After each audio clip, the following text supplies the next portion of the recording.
শুভ সকাল বন্ধুরা, আপনারা কেমন আছেন? আমি ভালো আছি।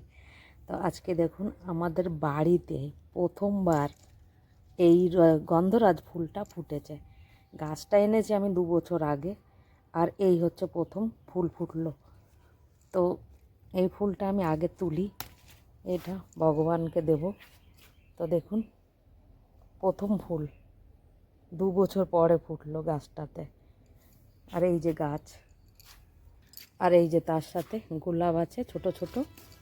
এই যে বেশি বড় ফোটে না, কিন্তু যেটুকু ফোটে, এই যে ফুল 3টে গোলাপ ফুল ফুটেছে আর একটা গন্ধরাজ। এই দেখুন আজকে বাগিচার থেকে এই কটাই ফুল তুললাম, তার মধ্যে গন্ধরাজটাই হচ্ছে সব থেকে বড়ই দেখা যাচ্ছে এই ফুলটা। আজকে বানাবো আমি কাঁঠালের তরকারি। এই দেখুন কাঁঠালটা কত সুন্দর, এইখানে বসে এইরকম কাঁঠাল পাওয়া যাচ্ছে, তাই বলো বলো ভালো। কেন কি এখানে পাওয়া যায় না, আরও এটা বাইরের থেকে আসে যেগুলো, সেগুলো তো ঠুটো হয়ে যায়। পর এটা তো কচি, একদমই লাগছে কচি। তা সবজিওয়ালা বলছিল যে আমাদের আড়স পড়শে ওদের কাছ থেকে এনে ওরা দোকানে রেখে বিক্রি করছে। তা দেখুন কত সুন্দর। আজকে বানাবো কাঁঠালের তরকারি, আজকে নিরামিষই বানাবো। কাঁঠালটা পেঁয়াজ রসুন দেবো না, আমি পেঁয়াজ রসুন খাই না, সেই জন্য আমি বেশিরভাগ নিরামিষটাই বানাই আর ওইটাই বেশি পছন্দ করি। তো এই হচ্ছে কাঁঠাল।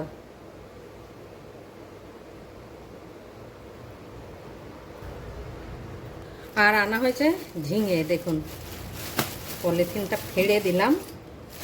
এই হচ্ছে ঝিঙে আর আদা আর ধনের পাতা। তো অনেকগুলোই ছিল, তো আমি কালকে খাবার বানিয়েছিলাম পোলাও, রাত্রিবেলায় পানির পোলাও, তো ওতে ইউজ করেছি। আর এই যে রয়েছে আরও ফ্রিজে রয়েছে ধনের পাতা। তো এখন এইগুলো সব কেটে নিই, তারপর দেখাচ্ছি।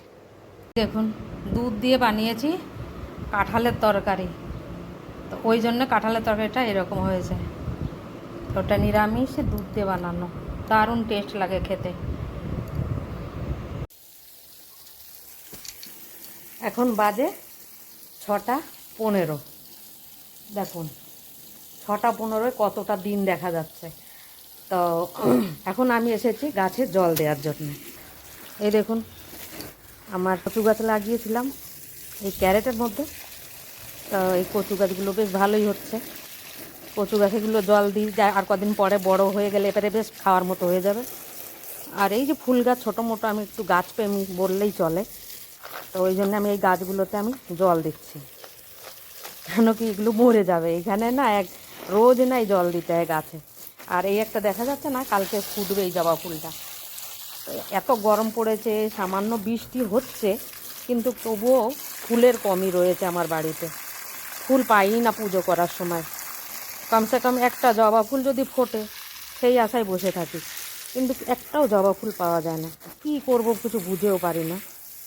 আর এখন আমার বাড়িতে কেউ নেই, আমার যে দিদি ভাই ও গেছে মামা বাড়িতে।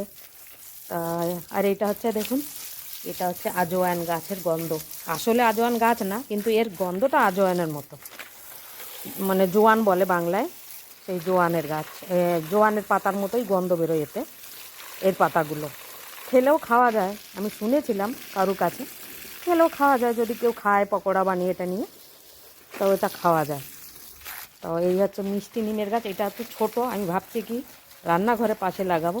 রান্না করার সময় এদিকে ওদিকে ছুটোছুটি না করতে হয়। এমনি বড় একটা আছে আমাদের বাড়িতে, ওই যে ওই সাইডে, ওই দিকে কলা গাছ দেখা যাচ্ছে, কলা গাছের ওই সাইডে বড় একটা আছে। আর এই গাছগুলোতে এখন আমি একটু জল দিচ্ছি, এই জন্য নাহলে পারে এখন জল দিলে পারে এখনও ঠান্ডা থাকবে গাছগুলো, আর সকালবেলাও বেশ ঠান্ডা থাকবে। সেই জন্য আমি এই গাছগুলোতে এখন জল দিচ্ছি। সকালবেলাও দেওয়া যায়, কিন্তু সকালবেলায় এই যে উঠোন, এই পুরো উঠোন, আর ওই দিকে দেখা যাচ্ছে মন্দিরের সিঁড়ি, ওই যে এই পুরো ঝাড়ু লাগানো, পোছা লাগানো, তাই জন্য তারা আর পেরে উঠি না, তাই জন্য দেওয়া হয় না। রোদ্দুর উঠে যায় অনেক, 8টা 9টা বেজে যায় সকালে। তো আমি একটু গাছপ্রেমী বলে বাঁদরে হামলা করে গাছে, তাই জন্য আমি গাছগুলোকে ভিতরে রেখেছি কিছু কিছু গাছ।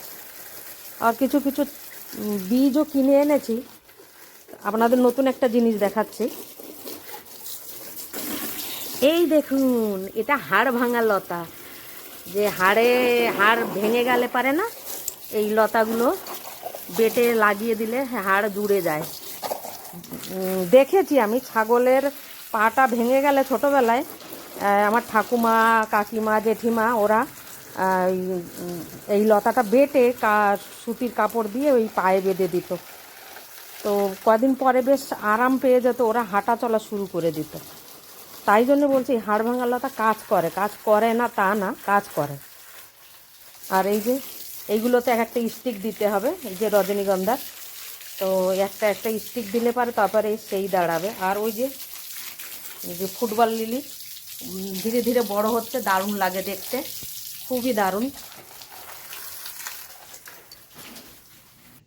এই যে অর্ধেকটা জায়গা আমি জল দিলাম গাছে। এখন আপনাদের সাথে কথা বলতে বলতে কেবল এইটুকু, আর এই মধ্যে কটা গামলা আছে ওই গামলায় জল দিলাম। এবারে আমি স্নানটা সেরে নেব। স্নানটা সেরে নিয়ে মন্দিরে যাব, সন্ধে পুজোর তৈয়ারি করব। তো আজকে আর কিছু বানালাম না, ভাবছিলাম একটু লুচি আর সুজি বানাবো, তো আজকে আর বানালাম না। এটা দেখি কালকে সকালবেলা তাড়াতাড়ি উঠে এটা করা যায় নাকি। যদি করা যায় তো শেয়ার আপনাদের সাথে অবশ্যই করব। তো এখন আমি স্নানটা সেরে নিই, আর বাকি যে অর্ধেকটা রয়েছে ওটা কাল সকালবেলাই জল দেবো একটু তাড়াতাড়ি উঠে।